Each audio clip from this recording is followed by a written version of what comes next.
آریایی ها ترک دارن در نژادشان؟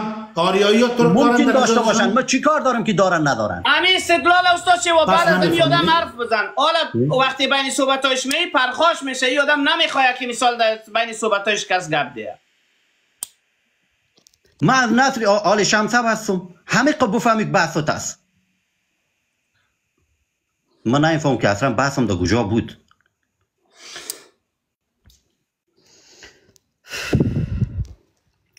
استاد شیوا خواهش میکنم همچین بحثایی را نکنید که آدم شما بزنین پارچه پارچه بکنین. من میخوایم دیگه بگم که استاد شیوا خودت برو یک تاریخ انزلی بادرسی را بخوان. اولین شاعر فارسی زبان کی بود؟ به کجا شعر سروده بود؟ فهمیدی؟ برو امپراتوری فرمانروایی تایر فوشنجیر تایریان بخوان، ببین اونا کیا بودن، از نسل کیا بودن، و کدام خانه ها ربط داشتن، از کدام تاریخ اینا حکومتشان شروع کردن. هر روز در دنبال این چنگه و نشوین که ایماق از این قوم است، از ایماق از ایماق یک ملت مستقل است، نه ارتباط به پشتون داره، نه ارتباط به ازبک داره، نه ارتباط به تاجیک داره. یک ملت مستقل است که حدود 12 میلیون جمعیت در افغانستان داره. ببین ما ایماقا عمدتاً به 12 ولایت افغانستان به شکل کتلوی زندگی میکنیم، به 22 ولایت افغانستان به شکل پراکنده زندگی میکنیم. آقای شیوای عزیز تفاوتی ایماق با تاجیک بگو، جواب سوال من نداری. لطفاً بسیار عزیز، همون طوری که پشتون با تاجیک چقدر فرق داره، ازبک با تاجیک چقدر فرق داره، من ایماقم همون قدر فرق دارم. فهمیدی دوستی عزیز؟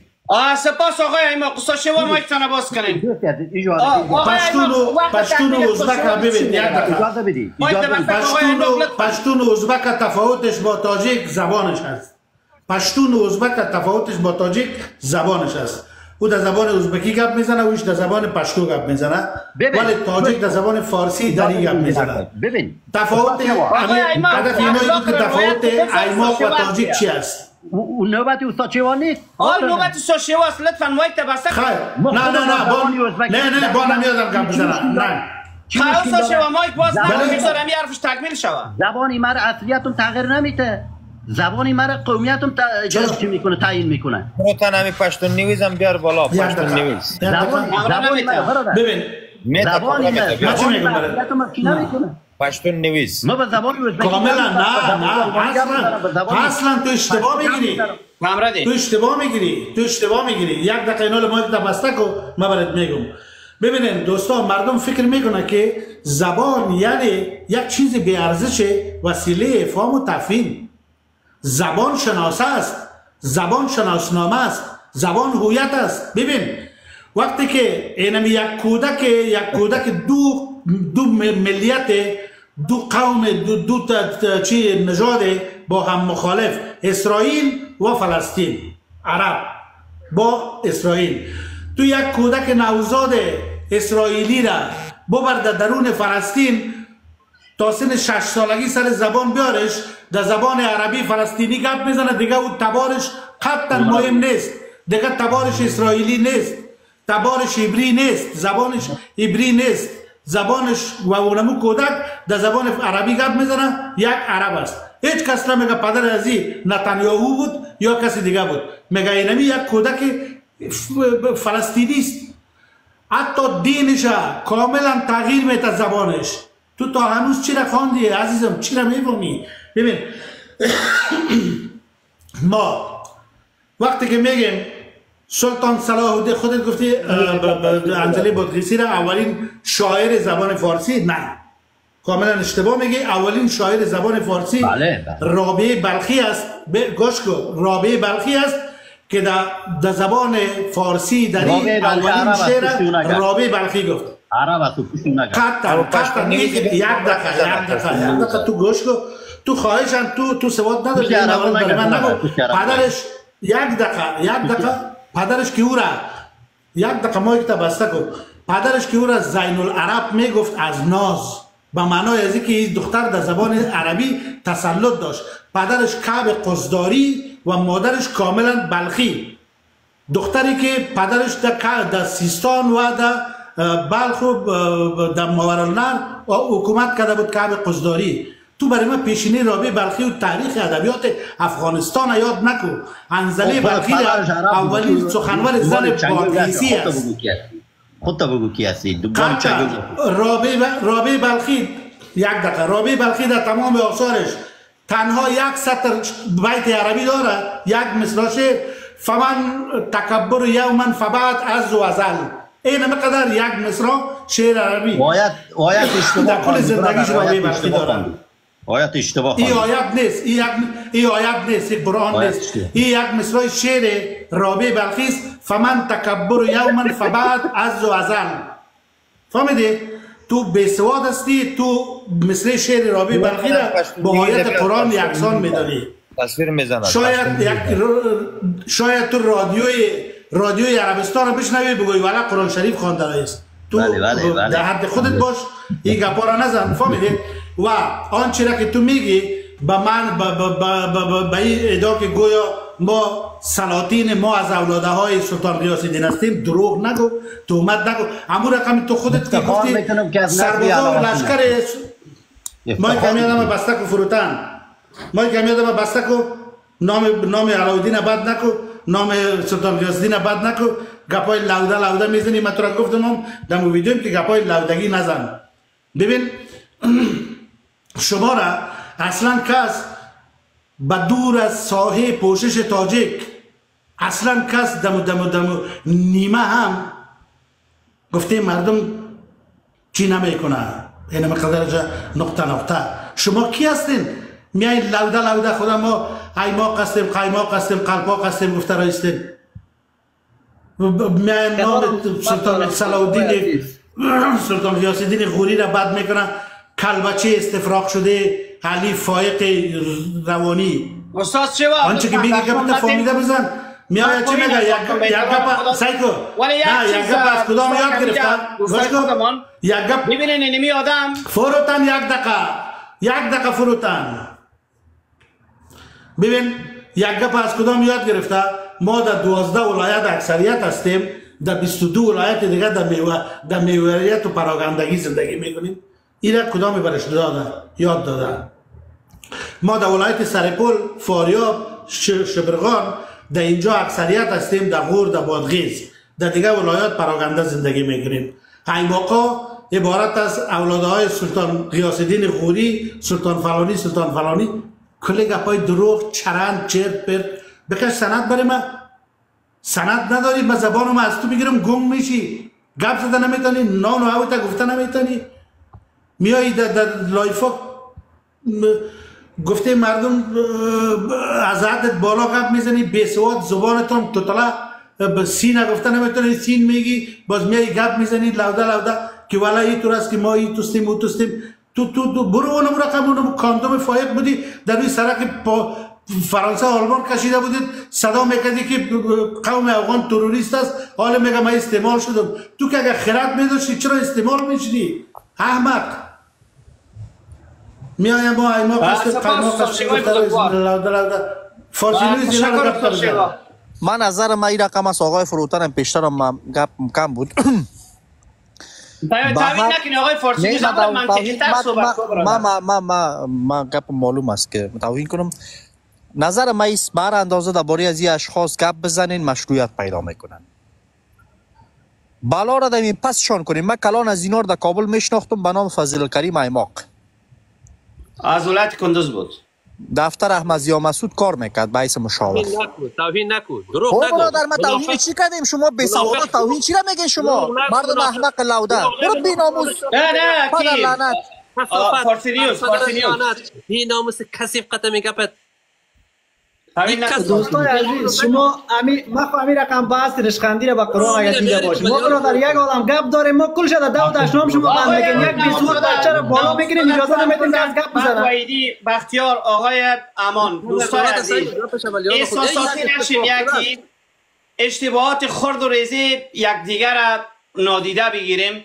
و یک چیز دوستای عزیز، یک نفری که مخالف میآید اما جا با جا از همین گلونش گرفتن همین ارزش نداره. بگذاریم اون آدم حرفتیه. خب با اگر تاجک اینقدر ضعیف است که همین وطندار پیشتر آمده بود که بگویم ما قسم تفاوت مثل که افغان و ازبک با تاجک دارم مدارم، اگر به همین نابود میشه از بین میره، این میال خراب شو از بین بره. یک دقیقه فروتن گرامی. نه فروتن بیا گفتمان کنه که ما دیالوگ کنه، حرف به حرف سوال کنه جواب میده. یک دقیقه من چی بگم برات؟ اینمی بچه بی‌نسب بی‌ناموس هم بگم برش. اینمی من شکل صحبت میکنم که کلم کلاناش هم بشنوه. فضل کریم ایباق کسی بود، حالا خب قوم مس از مست دیگه. فضل کریم ایباق کسی بود که از الف تا یا از مارشال شروع تا احمد ضیا و تا احمد ولی و کلش با خدا قسم از دست سرخان ایباق کلان شده بودن. دست سرخان فضل کریم ایباق دست سرخانش کلان شده بودن. یعنی اینو براتون واضح برات بگم. این کثافت لعنتی را اومده به اصطلاح تو برو اما خوراک از لایفا جمع کن. لطفاً آقای وحیدی ببینم مسئله ناموسی نکنیم. وقتی که تو برای شخصیت‌ها داری اونجا هستم. نه من نمیخوام که یک دقیقه بته ما پسوند نام مرا ببینه که غوریستم. ما ایماق نماندیم. وقتی که من غوریستم، ما اون از همون شعان غوری که مربوط قوم هلت تاجیک میشه، مربوط افتخارات تاجیک میشه، ما از او را افتخار بدانم برش. هیچ قوم را هیچ مردمی را من اجازه نمیدم که تجزیه کنه قوم مرا افتخارات برای. ما از 1909 تا 1900 تا از 1900 از قرن 9 میلادی تا قرن 13 میلادی ما افتخارات داشتیم. ما به اصطلاح امپراتوری ما بوده، شاهان ما بوده. ما هیچگاه نمیخوایم که به اصطلاح از پیکره تاجیکای پر افتخار به اصطلاح ما جدا شوم و هیچ قومی را اجازه نمیدم که او هر کسی باشه، او افغانیزم باشه، هزاریزم باشه، هر کسی که باشه، ما اجازهشون نمیدم که به اصطلاح قوم پر افتخار تاجیک بیان تجزیه کنند. غوریا یقینا تاجیک هستند، با افتخار تاجیک بودن و تاجیک هستند. غوریا یکی از پر افتخارترین تاریخ‌های به اصطلاح تاجیک ها هستند که پیکره صلاح‌الدین غوری، پیکره صلاح‌الدین جهانسوز غوری امروز در شهر دوشنبه تاجیکستان نصب است. با امو علاءالدین جهانسوز غوری پیکرش امروز در از سلطان غیاث الدین غوری هم در تاجیکستان است. سلطان غیاث الدین هم است در شهر دوشنبه تاجیکستان. با عنوان چی امروز نصب است که تو فارسی نیوز بی‌ناموس کثافت میایی به اصطلاح توهین میکنی به یک قوم، به یک مردم.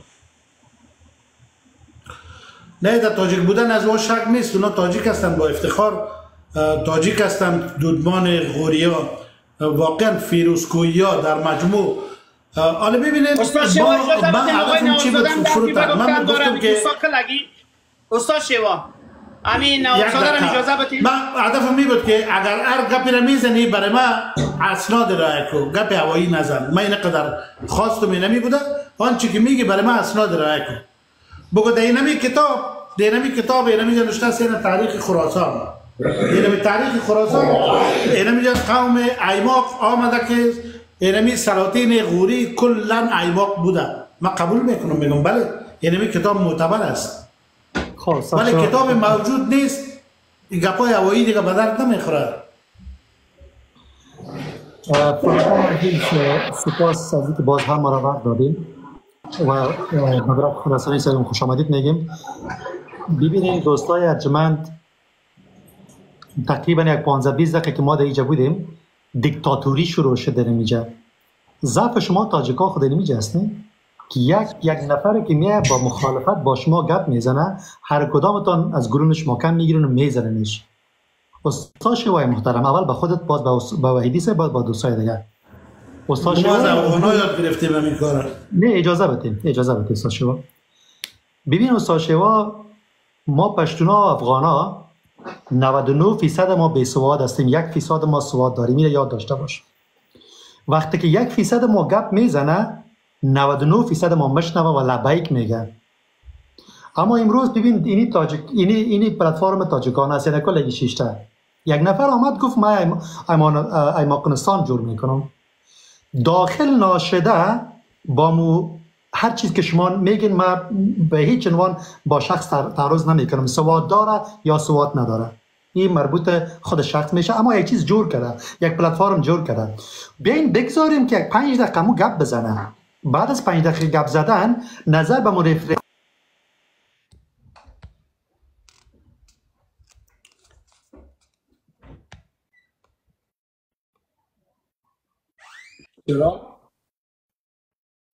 آقای نوابزاده اگر هستید دوباره درخواست رایی کنید.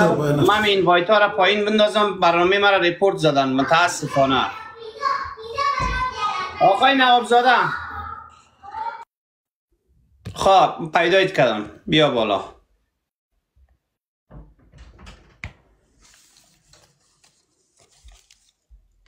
آقای نوابزاده اگر پایین برنامه هستی درخواست اکسپت کردیم، چی کردیم دوباره درخواست برد روان کردیم، بالا بیا. فکر کنم نوابزاده را ریپورت کردن. خیر است، مشکل نیست. یا انقدر گپ یگان تا ریپورت است که اصلا نمیفهمم کجا ما چه قسم گپ بزنم. به هر صورت دوستای ارجمند بگذارین که عزیزای خودتان به زبان خودتان که صحبت میکنه اونها بحث و گفتمان داشته باشه با شما. بعد از او شما میزنینش، میکشینش، حلالش میکنین، ذبحش میکنین، مربوط شماست. ما یک مثالی که از پشتونا افغانا گفتم، یک مثال به شما میگم. 99% تاجیکا باسواد هستند، 1% شان بیسواد است. اما در 99% شان اینها در یک پلتفرم تا فعلا جمع نشده. ببینین این خودتان قضاوت کنین. ما فروتن عزیز دیگه چیز گفتنی ندارم. اگر باز کدام حرف کم زیاد شوه خدا نکنه از خود میترسم که بالای ما تعرض نشه. سپاس. نه گپ نیست آقای نوابزاده. آقای بختیار از شما مشتمیم آقای ببرک خراسانی را درود میفرستیم، خوش آمدید میگه. درود مجدد دوستای عزیز، دوستایی که تازه به لایو پیوستن به یام درود میفرستم. متاسفانه امو آدم خو اول از امو ظرفیتش معلوم است که به چی سطح صحبت میکرد. دوم دوستای ما هم یک اشتباه کردن که او آدم امی بهانه را میطلبید که یک کسی با او ستیزه بکنه، برنامه را ببره به یک طرف دیگه. ما از اونها بسیار واضح پرسیدم که واژه ایماق ریشه در کدام زبان داره. ببینین یک آدم به این حد سواد نداشته باشه که با پاسخ یک کسی مستقیم بپردازه، حاشیه روی بکنه، دیگه به او آدم چی هم نکنه، توقع نکنه که از یک معلومات علمی را بشنوه یا معلومات دقیق و موثق بشنوه. ایج اصلا در این قسمت جواب نداشتن. و دوم ما گفتم میارایی که یک قوم شکل میگیره، اما شاخصهایی که یک قوم شکل میگیره چی است؟ شما دیدین که رفت به جایی که اصلا آسمان به مشت زدن یا به لگد زدن به مو ترتیب فلان شاه فلان چیز غوری بود. ما میگیم غوری بود. کسی در اینجا از وجود غوری ها انکار کرده؟ نکرده. ما سر قوم صحبت میکردیم که آیا ما قوم است یا نیست. وقتی که اونا اینم قدر سواد ندارن تا هنوز فرق بین ملیت بکنن یا قوم بکنن، شما از او چی توقع دارین که آدم بیا به شما بگه که نه قوم نیست؟ یک کسی خودش اعتراف میکنه که مرا فایق استفاده کرد. خب تو که او قدر ظرفیت نداشته باشی، هستی و چیستی خدا نفهمی، فایق تو را استفاده بکنه، مگر ما چی فکر کنیم که تو را فاشیسم استفاده نکرده؟ وقتی به قول همین دوستات تو خودت یک بیادبی معاف کاغذ تشناب باشی، خب دیگه گناه ما چی است؟ ما میگیم دیروز فایق استفاده کرد، امروز افغانیسم استفاده میکنه، فردا هم یک کسی دیگه پول در جیبت ماند او استفاده میکنه. ولی تو یک استفاده هستی جوانی عزیز، چیز نمیکنم. اول خودت در بحران هویتی موقعیت داری، قرار داری، معلوم نیست که خودت تاجک هستی نیستی یا ایماق هستی نیستی. امیال وجود خودت مورد پرسش است. ده ها تا از دوستای تاز میگن که آدم ازبک است، کسی میگه ترک است، خودت میگی من ایماق هستم. امیال چقدر با ارزش‌های ایماقی خودت آشنایی داری؟ من ایماق گفتم تاجک است، من گفتم خودم ایماق هستم. یعنی غوری صاحب دو بالا شده یادم ایماق است، ولی میگه که ایماق قوم نیست، یک طایفه است. وقتی که ما روی شاخصا صحبت میکنیم چرا فرار میکنی به تاریخ؟ اگر تو شاخصه یک قوم میفهمی که بر اساس این یک قوم مردم میگه شکل میگیره، خب بیا بفرمو روی ازی صحبت بگو. روی ازی اول میگن ایماق واژه فارسی است. آدم ایران به این میمونه که شما برین دیکشنری فارسی بپالین که به نام ایماق شما کدام واژه پیدا میکنین؟ مطلق واژه ایماق یک واژه چی است؟ ترکی است.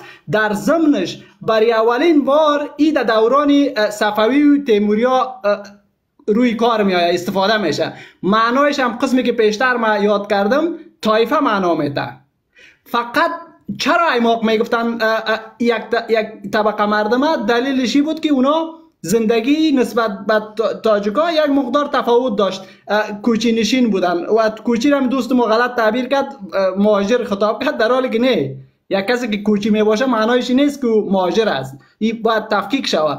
و دوم، از موضوع تاریخی وقتی که شما صحبت میکنین، به قول دوستای ما شما یک منبع موثق بتین. همگی ما در اینجا حتما یا سواد داریم، خواندیم یک کتابه، اگر نخواندیم در 2 دقیقه 3 دقیقه برات پیدا میکنیم، صفحه آدرس بتین، نام کتاب آدرس بتین که ما بریم در مو جایی که خودت ایماق را دیدی که قوم گفته ما هم پیدا میتونیم نمیتونیم. خدا حاضر شاهد است، ما 1.5 ماه جستجو کردیم، پیدا امتحان زی بوده که ایماق سچه تاجیک گفته، 100% تاجیک گفته، 1% با تاجیک ها هیچ چیز تمایز نداره که تفاوت بکنین. و موضوع کوچی نشینی را گفتین، مگر احمدزی قوم احمدزی کوچی نشین نیست؟ چرا او یک قوم واقعی از ما بین اقوام افغان یا پشتون حتی تفاوت لهجه‌ای و زبانی داریم.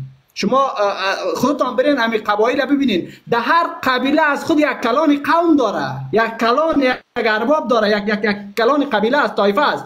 شما برین همین از طایفه و قوم و کلی چیز از یا گرفتم، یک کلش جمع کرده یک جای یک افغان ساخته شد. بختیار بزرگوار خراسانی را اجازه بدیم بعد همون و شیوا بعد ببینیم اگر دوستا موافق بودن میباشیم، در غیر از خداحافظی میکنیم.